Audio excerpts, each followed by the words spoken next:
بسم اللہ الرحمن الرحیم۔ السلام علیکم ورحمۃ اللہ وبرکاتہ۔ معراج وقت، مادہ اور شعور کی آخری حدیں پھلانگنے کا سفر۔ تاریخ کی نبضیں ڈوب رہی تھیں اور مکہ کی فضاؤں میں ایک عجیب سا سوگوار سناٹا طاری تھا۔ یہ نبوت کا 11واں سال تھا جسے سیرت نگاروں نے عام الحزن یعنی غم کا سال لکھ کر ہمیشہ کے لیے محفوظ کر دیا۔ ذرا تصور کیجئے اس ہستی کا جو کائنات کا دولہ ہے مگر زمین اس پر تنگ کر دی گئی ہے۔ وہ جس کے لیے افلاک سجائے گئے اسے مکہ کی گلیوں میں تانے دیے جا رہے ہیں۔ دو ہی تو سہارے تھے ظاہری دنیا میں، ایک شفقت کا سایہ جناب ابو طالب جو قریش کی جلگار کے آگے دیوار بن جاتے تھے، اور دوسری وفا کی پیکر سیدہ خدیجہ الکبریٰ رضی اللہ عنہا جو نبوت کے ماتھے سے پسینہ پونچھتی تھیں اور ساری دنیا کے جھٹلانے پر تصدیق کرتی تھیں۔ موت کے بے رحم ہاتھوں نے یکے بعد دیگرے یہ دونوں ڈھالیں چھین لیں۔ نبی کریم صلی اللہ علیہ وآلہ وسلم تنہا رہ گئے۔ مکہ کے سردار کہے لگا رہے تھے، ابو لہب کی مکار ہنسی گونج رہی تھی کہ اب محمد صلی اللہ علیہ وسلم بے یار و مددگار ہیں۔ دل کی تسلی کے لیے طائف کا سفر کیا۔ امید تھی کہ شاید وہاں کوئی اللہ کا نام لیوا مل جائے، مگر وہاں کیا ملا؟ پتھر، گالیاں اور خون آلود نالین مبارک۔ جب وہ زمین پر سجدے میں گر کر اپنے رب سے شکوہ نہیں بلکہ اپنی کمزوری کا اظہار کر رہے تھے کہ الہی میں اپنی کمزوری کی شکایت تجھ سے کرتا ہوں، تو عرش کے کنگورے ہل گئے تھے۔ یہ وہ نازک ترین نفسیاتی اور جذباتی لمحہ تھا جب خالق کائنات نے فیصلہ کیا کہ اب زمین والوں کو دکھانا ہے کہ تم جسے مٹی کا انسان سمجھ کر دھتکار رہے ہو، آسمانوں پر اس کا مقام کیا ہے۔ زمین والوں نے اپنے دروازے بند کیے ہیں تو کیا ہوا؟ آج ہم اس کے لیے ساتوں آسمان، سدرۃ المنتہا اور عرش بری کے وہ دروازے کھولیں گے جو جبرائیل کے لیے بھی نہیں کھلتے۔ آج کی رات کسی تسلی کی رات نہیں تھی، یہ تاج پوشی کی رات تھی۔ اللہ نے اپنے محبوب کو بلا کر یہ پیغام دیا کہ اے محبوب غم نہ کر، اگر مکہ کی زمین تنگ ہے تو دیکھ تیری ملکیت میں تو پوری کائنات ہے۔ معراج دراصل طائف کے پتھروں کا جواب تھی، یہ بتانے کے لیے کہ پتھر مارنے والے کس پستی میں ہیں اور پتھر کھانے والا کس بلندی پر۔ رات کا پچھلا پہر تھا، کائنات پر سکون طاری تھا۔ نبی کریم صلی اللہ علیہ وآلہ وسلم حرم کعبہ میں حتیم کے حصے میں یا بعض روایات میں ام ہانی رضی اللہ عنہا کے گھر آرام فرما رہے تھے۔ نیند اور بیداری کی درمیانی کیفیت تھی۔ اچانک چھت پھٹی۔ یہ عام چھت کا پھٹنا نہیں تھا، یہ اس بات کا اشارہ تھا کہ آج مادی دنیا یعنی فزیکل ورلڈ کی چھت ہٹنے والی ہے اور غیب کی دنیا نمودار ہونے والی ہے۔ جبرائیل امین اور میکائیل نازل ہوئے۔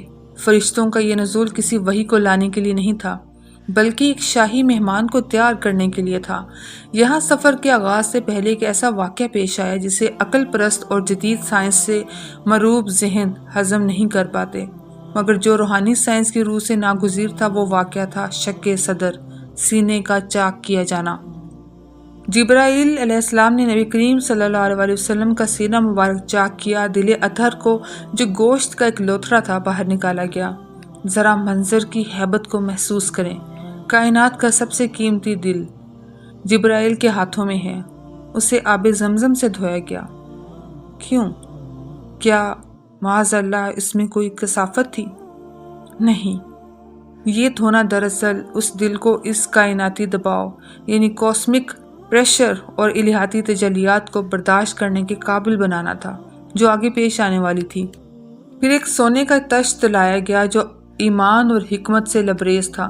یہ کوئی استعارہ نہیں تھا، یہ ایک روحانی ٹیکنالوجی تھی جس کے ذریعے نبی کریم صلی اللہ علیہ وسلم کے قلب مبارک کو ری انفورس کیا گیا۔ سائنس آج کہتی ہے کہ اگر انسان خلا میں جائے تو اسے خاص سوٹ پہننا پڑتا ہے ورنہ دباؤ سے شریانیں پھٹ جائیں گی۔ معراج تو خلا سے بھی آگے زمان و مکان کی حدود سے ماورا سفر تھا۔ ایک بشر کا مادی جسم اس نوری سفر کو کیسے برداشت کرتا؟ شق صدر دراصل وہ ڈیوائن سرجری تھی جس نے اس مادی جسم کو نوری لطافتوں میں ڈھال دیا تاکہ جب وہ اللہ کے روبرو ہوں تو جل کر خاک نہ ہوں بلکہ مسکرا کر بات کریں۔ جب یہ تیاری مکمل ہو گئی تو سواری لائی گئی، نام تھا براق۔ روایات کے الفاظ ہیں کہ وہ خچر سے چھوٹا اور گدھے سے بڑا ایک سفید جانور تھا، لیکن ٹھہریے، اسے محض ایک جانور سمجھنے کی غلطی مت کیجیے گا، اس کا نام خود اس کی حقیقت کھول رہا ہے۔ براق عربی لفظ برق سے نکلا ہے، جس کا مطلب ہے بجلی، لائٹننگ۔ 1400 سال پہلے جب آئنسٹائن پیدا بھی نہیں ہوا تھا، جب کسی کو سپیڈ آف لائٹ یعنی روشنی کی رفتار کا تصور بھی نہیں تھا، تب میرے پیارے نبی صلی اللہ علیہ وآلہ وسلم بتا رہے تھے کہ میری سواری کا تعلق روشنی اور بجلی کی رفتار سے ہے۔ حدیث میں آتا ہے کہ اس کا قدم وہاں پڑتا تھا جہاں اس کی نظر کی انتہا ہوتی تھی۔ آج کی جدید فزکس کہتی ہے کہ کائنات میں روشنی سے تیز کوئی شے نہیں، اور جب کوئی چیز روشنی کی رفتار سے سفر کرتی ہے تو اس کے لیے وقت تھم جاتا ہے، یعنی ٹائم ڈائلیشن۔ براق دراصل اللہ کی تخلیق کردہ ایک ایسی بایولوجیکل ٹیکنالوجی تھی جو مادی جسم کو روشنی کی رفتار یا اس سے بھی تیز سفر کروانے پر مامور تھی۔ جب نبی صلی اللہ علیہ وسلم اس پر سوار ہونے لگے تو وہ بدکنے لگا۔ جبرائیل علیہ السلام نے اسے ڈانٹا، اے براق، کیا تو نہیں جانتا کہ تیرے اوپر کون سوار ہو رہا ہے؟ آج تک تجھ پر اس ہستی سے زیادہ مکرم کوئی سوار نہیں ہوا۔ یہ سننا تھا کہ براق شرم سے پسینہ پسینہ ہو گیا۔ یہ بدکنا سرکشی نہیں تھی، یہ وجد اور خوشی کی انتہا تھی کہ کائنات کا دولہا میری پشت پر ہے۔ سفر کا پہلا مرحلہ اسرا، رات کا زمینی سفر، شروع ہوا۔ مکہ سے بیت المقدس یروشلم۔ یہاں عقل سوال اٹھاتی ہے کہ اگر اللہ نے نبی صلی اللہ علیہ وسلم کو آسمان پر بلانا ہی تھا تو سیدھا مکہ سے اوپر کیوں نہیں اٹھا لیا؟ بیچ میں یروشلم کا سٹاپ کیوں؟ اس ڈی ٹور کی کیا منطق تھی؟ یہاں میرا قلم رک کر آپ کو اس کی جیوپولیٹیکل اور الہاتی حکمت سمجھانا چاہتا ہے۔ یروشلم محض ایک شہر نہیں، یہ ہزاروں سال سے نبوت کا مرکز تھا۔ حضرت ابراہیم علیہ السلام، اسحاق علیہ السلام، یعقوب علیہ السلام، داؤد علیہ السلام، سلیمان علیہ السلام، زکریا علیہ السلام اور عیسیٰ علیہ السلام، یہ سب اسی خطے کے امین تھے۔ یہ بنی اسرائیل کا ہیڈ کوارٹر تھا۔ اللہ تعالیٰ اپنے محبوب کو آسمان پر لے جانے سے پہلے یہ اعلان کرنا چاہتا تھا کہ آج نبوت کی امانت، روحانیت کا مرکز اور قیادت کا تاج باضابطہ طور پر بنی اسرائیل سے چھین کر بنی اسماعیل کے حوالے کیے جا رہا ہے۔ یہ محض سفر نہیں تھا، یہ شفٹ آف پاور تھا۔ جب آپ صلی اللہ علیہ وسلم مسجد اقصیٰ کے دروازے پر پہنچے تو وہاں ایک عجیب منظر تھا۔ رات کی تاریکی کے باوجود وہاں ایک نورانی ہجوم تھا۔ حضرت آدم علیہ السلام سے لے کر حضرت عیسیٰ تک 1,24,000 انبیاء کرام صف بستہ کھڑے تھے۔ تاریخ انسانی کا سب سے بڑا اجتماع، سب سے مقدس ہجوم۔ سب منتظر تھے، کس کے؟ اپنے امام کے۔ جیسے ہی محمد عربی صلی اللہ علیہ وسلم داخل ہوئے، جبرائیل علیہ السلام نے ہاتھ پکڑ کر آگے بڑھایا۔ یہ نماز محض عبادت نہیں تھی، یہ بیعت تھی۔ اس رات تمام انبیاء نے آپ صلی اللہ علیہ وسلم کے پیچھے نماز پڑھ کر اس بات کی گواہی دی کہ آپ صلی اللہ علیہ وسلم ہی سید المرسلین ہیں، آپ ہی وہ احمد ہیں جن کی بشارتیں تورات اور انجیل میں دی گئی تھیں۔ اگر آج موسیٰ علیہ السلام زندہ ہوتے تو وہ بھی آپ صلی اللہ علیہ وسلم کی شریعت کے پابند ہوتے۔ اس امامت نے ثابت کر دیا کہ دین اسلام کسی نئے مذہب کا نام نہیں، بلکہ یہ اسی سلسلے کی آخری اور مکمل کڑی ہے جس کی بنیاد آدم علیہ السلام نے رکھی تھی۔ مسجد اقصیٰ میں اس رات ماضی، حال اور مستقبل ایک صف میں کھڑے تھے۔ نماز کے بعد ایک چھوٹی سی تفصیل جو اکثر نظر انداز کر دی جاتی ہے مگر جس میں ہدایت کا سمندر ہے۔ نبی کریم صلی اللہ علیہ وسلم نے فرمایا کہ میں نے براق کو اس حلقے یعنی کنڈے سے باندھا جس سے انبیاء اپنی سواریاں باندھتے تھے۔ ذرا سوچئے، وہ سواری جو جنت سے آئی ہے، جس کے ساتھ جبرائیل علیہ السلام جیسا محافظ ہے، جسے اللہ کے حکم کے بغیر ہلنے کی اجازت نہیں، اسے باندھنے کی کیا ضرورت؟ کیا وہ بھاگ جاتی؟ یہاں نبی صلی اللہ علیہ وسلم نے امت کو اسباب اور توکل کا فرق سمجھایا۔ آپ صلی اللہ علیہ وسلم نے بتایا کہ چاہے تم آسمانوں کے مسافر ہو، چاہے تمہارا اللہ پر کتنا ہی یقین کیوں نہ ہو، اس دنیا کے لا آف کیجویلٹی یعنی قانون اسباب کی تصدیق نہیں کرنی۔ اونٹ کا گھٹنا باندھنا توکل کے خلاف نہیں بلکہ عین توکل ہے۔ معراج کے اس نوری سفر میں بھی آپ صلی اللہ علیہ وسلم نے اپنی امت کو زمینی حقائق کا سبق نہیں بھلایا۔ اب زمینی سفر مکمل ہو چکا تھا، امامت ہو چکی تھی، زمین نے گواہی دے دی تھی کہ اس کا وارث آ گیا ہے۔ اب وقت تھا اس چھلانگ کا جو گریوٹی کی بیڑیاں توڑ کر وقت کی تنابیں کھینچ کر اس انسان کامل کو وہاں لے جانے جہاں فرشتے بھی پر جلنے کے خوف سے رک جاتے ہیں۔ خیر، بیت المقدس کی چٹان سے سفر کا وہ مرحلہ شروع ہوا جسے لغت میں معراج کہا جاتا ہے۔ ذرا لفظ پر غور کریں۔ اللہ رب العزت نے یہاں طیران یعنی اڑنا یا عروج یعنی بلندی کا سادہ لفظ استعمال نہیں کیا، بلکہ معراج کا لفظ چنا۔ عربی گرامر کی روح سے یہ اعلی مکبر ہے، جس کا مطلب ہے وہ آلہ یا سیڑھی جس کے ذریعے اوپر چڑھا جائے۔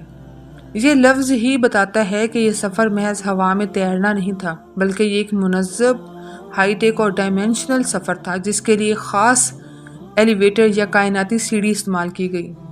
یہ وہ ٹیکنالوجی تھی جو مادی جسم کو ایک ڈائمینشن سے دوسرے ڈائمینشن میں منتقل کرنے کے لیے ناگزیر تھی۔ جیسے ہی نبی کریم صلی اللہ علیہ وسلم اور جبرائیل امین اس نورانی سیڑھی کے ذریعے فضاؤں کو چیرتے ہوئے بلندیوں کی طرف محو پرواز ہوئے، زمین ایک چھوٹی سی گیند کی طرح نظروں سے اوجھل ہو گئی۔ اب سامنے وہ دنیا تھی جسے ہم عالم بالا کہتے ہیں، وہ دنیا جو ہماری ٹیلی اسکوپس اور ہماری عقل کی رسائی سے باہر ہے۔ جب یہ قافلہ پہلے آسمان کی سرحد پر پہنچا تو وہاں ایک حیران کن مکالمہ ہوا۔ یہ مکالمہ ہمیں کائنات کا ایڈمنسٹریٹو اسٹرکچر یعنی انتظامی ڈھانچہ سمجھنے میں مدد دیتا ہے۔ جبرائیل علیہ السلام نے پہلے آسمان کے دروازے پر دستک دی۔ اندر سے آواز آئی، کون ہے؟ جبرائیل علیہ السلام نے جواب دیا، میں جبرائیل ہوں۔ پوچھا گیا، تمہارے ساتھ کون ہے؟ جواب دیا، محمد صلی اللہ علیہ وآلہ وسلم ہے۔ پھر وہ سوال پوچھا گیا جو کائنات کے نظم و ضبط کی عکاسی کرتا ہے، اوقت بعث الیہ، کیا انہیں بلانے کے لیے بھیجا گیا ہے؟ کیا ان کی بعثت ہو چکی ہے؟ جبرائیل علیہ السلام نے کہا، ہاں، انہیں دعوت دے کر بلایا گیا ہے۔ تب دروازہ کھلا اور آواز آئی، مرحبا بہ ولنعم المجیء جاء، خوش آمدید، کیا ہی مبارک آنے والے آئے ہیں۔ یہاں میرا قلم ایک بار پھر رک کر ایک سوال اٹھاتا ہے کہ آسمان کے پہرے دار فرشتے نہیں جانتے تھے کہ یہ محمد صلی اللہ علیہ وسلم ہے؟ کیا انہیں خبر نہیں تھی؟ بالکل تھی، مگر یہ مکالمہ ہمیں یہ بتانے کے لیے ہے کہ اللہ کی کائنات کوئی فری فار آل چراگاہ نہیں ہے کہ جو مرضی قدم اٹھائے اور گھس آئے۔ یہ ایک ہائی سیکیورٹی زون ہے، یہاں ہر چیز ضابطے اور پروٹوکول کے تحت چلتی ہے۔ جبرائیل علیہ السلام جیسے مقرب فرشتے کو بھی پاسپورٹ اور ویزا دکھانا پڑتا ہے۔ یہ سوال اوقت بعث الیہ اس بات کی تصدیق تھی کہ اس مادی جسم یعنی انسان کو عالم بالا میں آنے کا اسپیشل پرمٹ جاری ہو چکا ہے۔ یہ کائنات اندھی بہری نہیں بلکہ ایک سخت ڈسپلن کتابیں ہے۔ نبی کریم صلی اللہ علیہ وسلم کا سفر جاری رہا، ہر آسمان پر ایک خاص نبی سے ملاقات ہوئی۔ یہ ملاقاتیں اتفاقی رینڈم نہیں تھی بلکہ ان میں ایک گہری اسٹریٹجک اور تاریخی حکمت پوشیدہ تھی۔ انشاءاللہ اگلی ویڈیو میں ہم ان ملاقاتوں کا جائزہ لیں گے۔ کمنٹ سیکشن میں بتائیے کہ کیا آپ یہ سفر، اس کے متعلق آگے کے حقائق اور اس کے متعلق مزید تفصیل جاننا چاہتے ہیں۔ یہ ایسا سفر اور ایسی داستان ہے کہ جس کو سنانے والا اور لکھنے والا اور سننے والا تینوں ہی ایک الگ ایک خوبصورت دنیا میں چلے جائیں گے، جہاں پر نبی کریم صلی اللہ علیہ وسلم کی عظیمیت اور محبوب خدا ہونے کا پکا ثبوت مل جائے گا۔ اپنا بہت سا خیال رکھیے گا، ملتے ہیں انشاءاللہ اگلی ویڈیو میں۔